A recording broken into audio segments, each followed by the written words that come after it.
শুভ সকাল সবাইকে সবাইকে আরেকটা নতুন সকালের শুভেচ্ছা।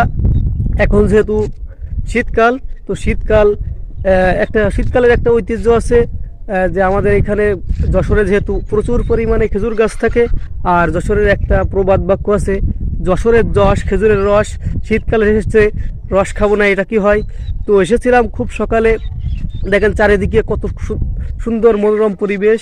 এই সকালের বাতাসটা কি সতেজ, চারিদিকে কুয়াশায় ঢেকে গেছে। এখন কিন্তু 9টারও বেশি বাজে। তো এখন দেখতে পাচ্ছেন চারিদিকে কুয়াশায় কিভাবে ছেয়ে আছে। তো এসেছিলাম রস খেতে, তো এসে দেখি আজকে গাছ কাটিনি। তো আসলে অত্যন্ত দুঃখের সাথে ফিরে যেতে হচ্ছে। তো প্রতিটা গাছ কিন্তু কাটা শুরু হয়ে গেছে। যত শীত বাড়ে এই রসের পরিমাণও কিন্তু বাড়ে। তো এই শীতে রস সংগ্রহ করে গাছি যশোরের সেই খাঁটি গুড় তৈরি করে, যেটার পুরো বাংলাদেশে প্রচুর পরিমাণে ডিমান্ড থাকে। তো এসেছিলাম রস খেতে, তো রস খেতে পারলাম না। দেখেন কত খেজুর গাছ এইখানে,